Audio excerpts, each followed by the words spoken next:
बेटा स्क्रीन दिखाई दे रही है आप लोगों को? बेटा यस स्क्रीन मैम। दिखा? ठीक है। तो आज का जो टॉपिक है थोरेसिक वाल, या ये कह लो बोनी थोरेसिक केस। तो ये जो टॉपिक है वो ओटी और कार्डियो दोनों के लिए है। ठीक है, तो आज का टॉपिक है थोरेसिक वॉल। तो आज हम थोरेसिक वॉल के बारे में पढ़ेंगे, कौन कौन से इसमें पार्ट्स होते हैं, कौन सी मसल्स होती है, ब्लड सप्लाई कैसी होती है, नर्व सप्लाई, ये सारी चीजें हम आज पढ़ेंगे। ठीक है, तो जैसा कि इसमें लिखा ना थोरेसिक वॉल दिखाई दे रही है ना, तो अब हम बात करेंगे कि थोरेसिक जो वॉल है इसमें क्या क्या प्रेजेंट है। अगर हम स्ट्रक्चर की बात करें तो इसमें स्किन प्रेजेंट है, फेशिया मतलब स्किन के नीचे की जो लेयर्स होती है ना वो फेशिया है, मसल्स हैं, बोन्स हैं, ब्लड वेसल्स और नर्व, या ये कह लो कि जो हमारा थोरेसिक वॉल होता है वो कंसिस्ट होता है हमारे स्किन, फेशिया, मसल्स, बोन और ब्लड वेसल्स और नर्व से मिलकर बना होता है। ठीक है, अब बात आती है इसके फंक्शन की कि थोरेसिक वॉल का फंक्शन क्या है। जो थोरेसिक वॉल का जो फंक्शन मतलब है तो क्या है, तो इसमें लिखा है ना प्रोटेक्शन ऑफ थोरेसिक विस्सरा। जो हमारा जो थोरेसिक वॉल है वो हमारे थोरेसिक एरिया को क्या करता है, प्रोटेक्ट करता है। मतलब किसी भी चोट से, किसी भी ट्रामा केसेस से हमारा जो थोरेसिक वॉल है वो हमारे थोरेसिक एरिया को प्रोटेक्ट करता है। And provide the mechanical function of breathing, और ये हमारे जो रेस्पिरेशन होती है हमारे ब्रीथिंग फंक्शन में हेल्प करता है। तो जो हमारा थोरेसिक वॉल है वो हमारे ब्रीथिंग फंक्शन के मैकेनिकल प्रोसीजर में हेल्प करता है। ठीक है, अब हम बात करेंगे कि जो हमारा जो थोरेसिक वॉल्व है उसके कौन कौन से बॉनी पार्ट है। जैसा कि हमें पता है ना कि जो थोरेसिक वॉल है उसमें थोरेसिक केज है। ठीक है, मतलब जिसको हम अस्थि पंजर बोलते हैं। तो जो थोरेसिक वॉल है उसमें जो सबसे मेन जो हम जिसकी बात करते हैं वो है हमारा थोरेसिक केज। ठीक है, केज, केज का मतलब होता है पिंजरा। तो हमारे ये जो थोरेसिक एरिया है ये एक पिंजरे की तरह काम करता है। तो इसमें कौन कौन से बॉडी पार्ट है थोरेसिक वॉल में जो थोरेसिक केस को फॉर्म करते, तो इसमें है 12 pairs of ribs, 12 pairs of ribs and 12 thoracic vertebra sternum. जो हमारा थोरेसिक वॉल्व है उसमें 3 जो थोरेसिक पार्ट है वो है 12 थोरेसिक रिब्स, 12 थोरेसिक वर्टिब्रा और स्टर्नम। ठीक है, तो ये हमारे मैम थोरेसिक, हाँ, मैम एससीसी का भी बता रहा है। Cervical column, okay ma'am, cervical. Thank you. ठीक है, जिसको हम कॉलर बोन भी बोलते हैं। ठीक है, अब बात आती है हमारी रिब्स की। ठीक है, जैसा कि हमने अभी बात किया कि जो हमारी जो थोरेसिक वॉल है उसमें बॉनी पार्ट प्रेजेंट होती है, तो उसमें 12 पेयर्स ऑफ रिब्स। अब अगर हम पेयर्स की बात करें तो 12 पेयर्स होती है, अगर हम टोटल नंबर ऑफ रिब्स की बात करें तो 24 होते हैं। डिफरेंस पता चल गया पेयर्स और टोटल में। टोटल नंबर ऑफ रिब्स है 24 और पेयर्स के अकॉर्डिंग है 12। ठीक है, तो अब हम बात करते हैं रिब्स की। रिब्स क्या होती है, रिब्स एक फ्लैट कर्व बोन होती है विथ हाई रेजिलेंस, और हाई रेजिलेंस के साथ एक फ्लैट कर्व बोन होती है। हाई रेजिलेंस का मतलब जो मैंने रिप्स में पढ़ाया था ना कि जो उसकी हेड होते हैं, हेड, ठीक है, वो उनकी हाई रेजिलेंस है। ठीक है, नेक्स्ट है form most of the thoracic case, और ये क्या करती है हमारी थोरेसिक केस को बनाती हैं। कि जैसा कि हमने पढ़ा कि जो हमारी रिप्स है उसको हमने 3 टाइप्स में डिवाइड किया है। ठीक है, ट्रू रिप्स, फॉल्स रिप्स और फ्लोटिंग रिप्स। जो हमारी ट्रू रिप्स होती है फर्स्ट टू 7 वो हमारे स्टर्नम से अटैच होती है, डायरेक्ट स्टर्नम से अटैच होती है, इसलिए हमने इसको बोला है ट्रू रिब्स। और नेक्स्ट है हमारी फॉल्स रिब्स 8 टू 10। वैसे फॉल्स रिब में हम 8 टू 12 भी कहते हैं, लेकिन हमने इसको यहाँ पे 3 में डिवाइड किया, तो यहाँ पे हमने फॉल्स रिब्स बताई है 8 टू 10। क्यों? क्योंकि ये हमारे डायरेक्ट स्टर्नम से अटैच नहीं होती है, ये हमारे 7 जो रिब्स है उससे आपस में फ्यूज हो जाती है, इसलिए हमने इसको फॉल्स रिब्स कहा है। अब नेक्स्ट आता है फ्लोटिंग रिब्स। जो फ्लोटिंग रिब्स है 11 और 12 वो बैक साइड हमारे वर्टिब्रा कॉलम से तो अटैच होती है, लेकिन वो आगे ना तो हमारे इन आगे इन रिब्स से आगे फ्यूज होती है, ना स्टर्नम से आगे अटैच होते हैं। ये आगे की साइड एकदम फ्री होती है, मतलब इनका जो एक एरिया होता है एकदम फ्री होता है, इसलिए हमने इनको फ्लोटिंग रिब्स का नाम दिया है।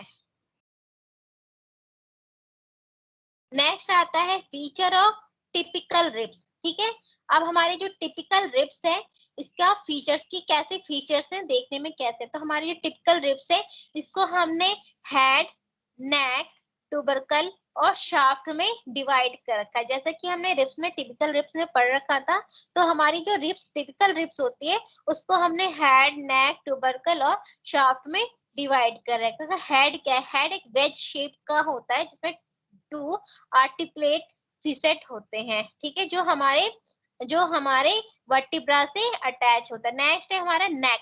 नेक connect the head with body. जो नेक है वो बॉडी से क्या होता है, हेड और बॉडी को आपस में जोड़ के रखता है। नेक्स्ट है हमारा ट्यूबरकल। ट्यूबरकल क्या है? ट्यूबरकल ये है articular and non articular parts होते हैं, और जो शाफ्ट होता है वो हमारे टिपिकल रिब्स की बॉडी होती है।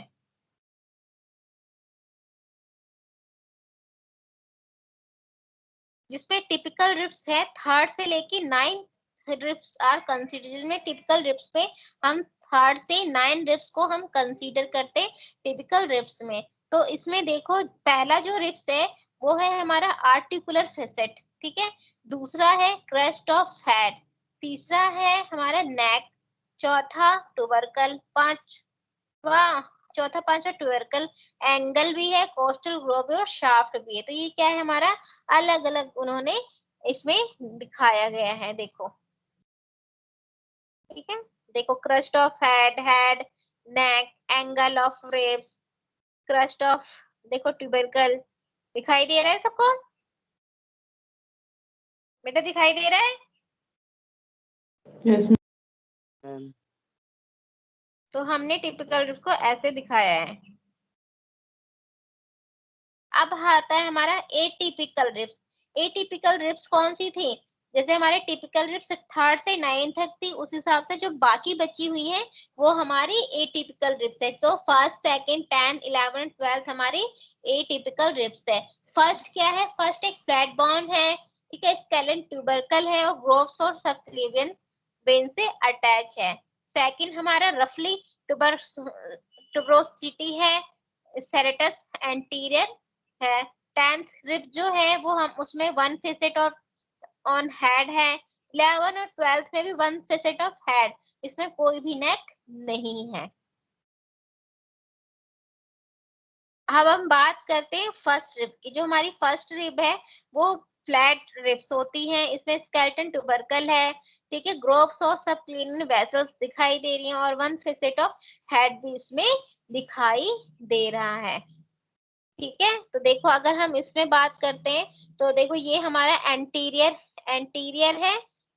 फर्स्ट रिब का एंटीरियर में देखो हमें स्केलेटन ट्यूबरकल दिखाई दे रहा है, सबक्लेनियन वेन दिखाई दे रही है, आर्टरी ये सारी इसमें दिखाई दे रही है। अगर हम इसके पोस्टीरियर की बात करें तो हमें ऐसा ये दिखाई देगा।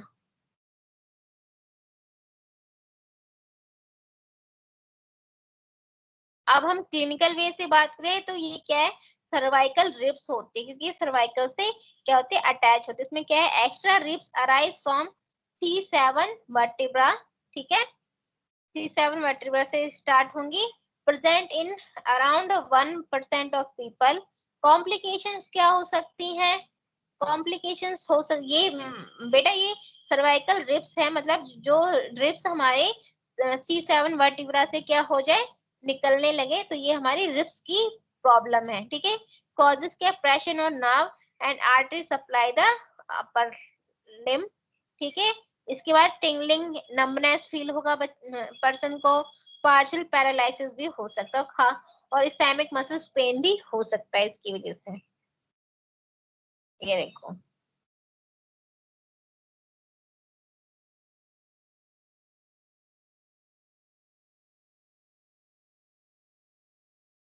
अब हम बात करते हैं स्ट्रक्चर ऑफ वर्टिब्रा। ठीक है, हमारी बॉडी में 33 वर्टिब्रा होती हैं। ठीक है, तो ये हमारे वर्टिब्रा का स्ट्रक्चर है, जिसमें हमारी वर्टिब्रल बॉडी दिखाई दे रही है। अगर हम सुपीरियर व्यूज की बात करें तो हमें ऊपर से वर्टिब्रल बॉडी दिखाई दे रही है, सुपीरियर आर्टिकुलर फिसेट दिखाई दे रहा है, फोरमेन दिखाई दे रहा है, पेडिकल दिखाई दे रहा है। ठीक है, यहाँ तक कि लैमिना भी दिखाई है, स्पिनस प्रोसेस भी दिखाई दे रहा है, ट्रांसवर्स प्रोसेस। ये हमारे वर्टिब्रा कॉलम का डायग्राम है।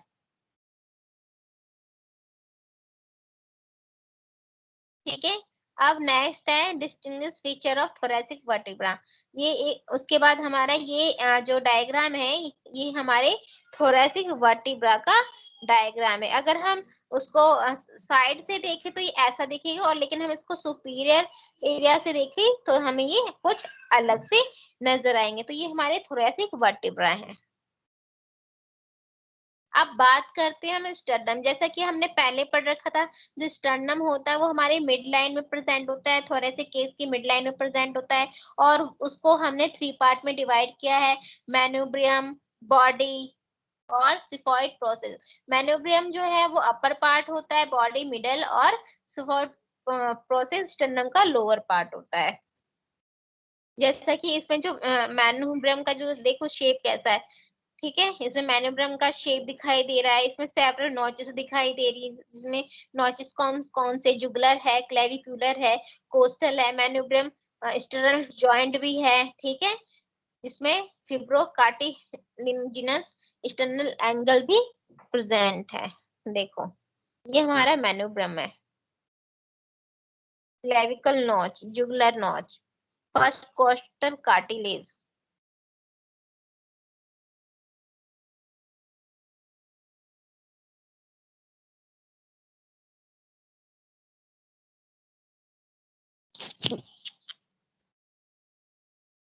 दिखाई दे रहा है ना?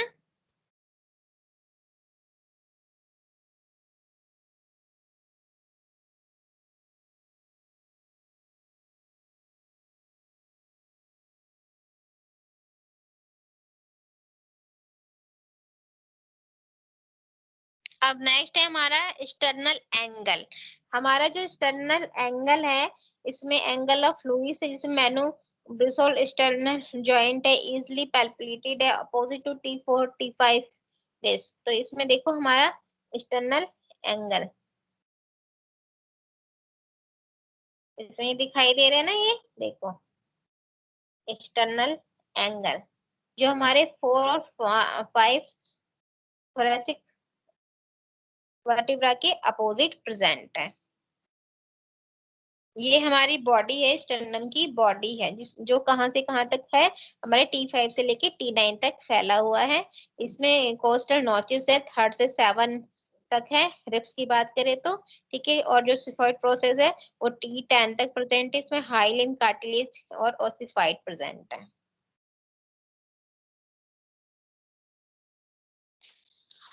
अब बात आती है ओपनिंग ऑफ थोरेसिक वॉल। ठीक है, कि ओपनिंग ऑफ थोरेसिक वॉल कहाँ से कहाँ तक है। ठीक है, तो boundary of superior thoracic opening होती है हमारी T1, मतलब थोरेसिक 1 से, वर्टिब्रा 1 से होती है, फर्स्ट रिब से होती है, और मैन्यूब्रम जो हमारे ओपनिंग ऑफ थोरेसिक वॉल है वो हमारी T1, फर्स्ट रिब और मैन्यूब्रम से होती है। और boundary of inferior thoracic opening कहाँ होती है? T12, 11, 12 रिब्स और T7 to 10 कोस्टल कार्टिलेज। ठीक है, और सिफोई स्टर्नल जॉइंट। ठीक है, ये देखो, ये हमारे वो एरिया जहाँ पे ओपनिंग इनकी होती है। नेक्स्ट आता है हमारा थोरेसिक आउटलेट सिंड्रोम। ये हमारा थोरेसिक एरिया का की बीमारियां होती है। इसमें क्या है, on the superior thoracic opening, मतलब जो प्रॉव सिंड्रोम होगी वो हमारी सुपीरियर थोरेसिक ओपनिंग में होगी। नेक्स्ट है compression of subclavian artery between clavicle and first rib, मतलब कंप्रेशन हो सकता है सबक्लेवियन आर्टरी जो हमारे क्लेविकल और फर्स्ट रिब के बीच में प्रेजेंट होगी। ठीक है, पेल कलर होगा, coldness on the skin of upper lips, ठंडा पड़ जाएगा, हमारी जो अपर लिप्स होगी वो ठंडी हो जाएगी स्किन। उसके बाद डैमेज रेडियल पल्सेस हो जाए, और जो रेडियल पल्सेस है वो डाउन होने लगेंगे। अब हम बात करते हैं जॉइंट ऑफ थोरेसिक केज। ठीक है, जॉइंट ऑफ थोरेसिक केज, जो हमारी थोरेसिक केज है वो कैसे जॉइंट है। तो अगर हम पीछे से बात करें, पोस्टीरियरली बात करें, तो उसमें इंट्रावर्टिब्रल जॉइंट होगा। ठीक है, नेक्स्ट है कोस्टोवर्टिब्रल जॉइंट है, और उसके बाद नेक्स्ट है कोस्ट्रो ट्रांसवर्स जॉइंट। जैसा कि इस डायग्राम में दिखाई दे रहा है ना कि इंट्रावर्टिब्रल जॉइंट कहाँ है, कोस्टोवर्टिब्रल जॉइंट कहाँ है, और कोस्टो ट्रांसवर्स जॉइंट कहाँ है। तो ये हमारे थोरेसिक केज की जॉइंट से पीछे जो हमारी वर्टिब्रा से अटैच होती हैं। और ये है जॉइंट ऑफ थोरेसिक केज, ये हमारी एंटीरियर मतलब सामने वाली जॉइंट है। तो सामने हमारी कौन कौन सी जॉइंट है, कोस्टोकॉन्ड्रियल जॉइंट, स्टर्नो कोस्टल जॉइंट, ठीक है, मैन्युब्रो मैनिब्रियोस स्टर्नल जॉइंट, और सिफोस्टर्नल जॉइंट। जो हमारी एंटीरियर है उसमें कोस्टोकॉन्ड्रियल, स्टर्नोकोस्टल, मैन्युब्रियो स्टर्नल जॉइंट और सिफोस्टर्नल जॉइंट्स प्रेजेंट होती हैं।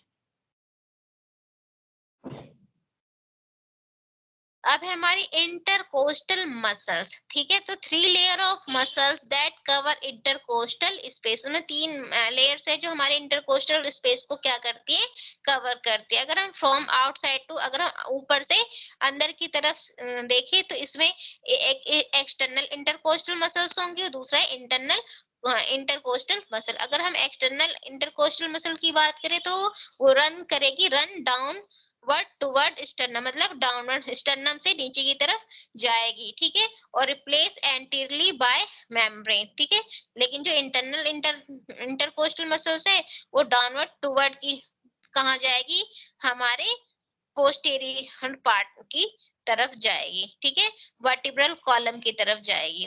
नेक्स्ट है रिप्लेस पोस्टीरियरली बाय मेम्ब्रेन। ठीक है,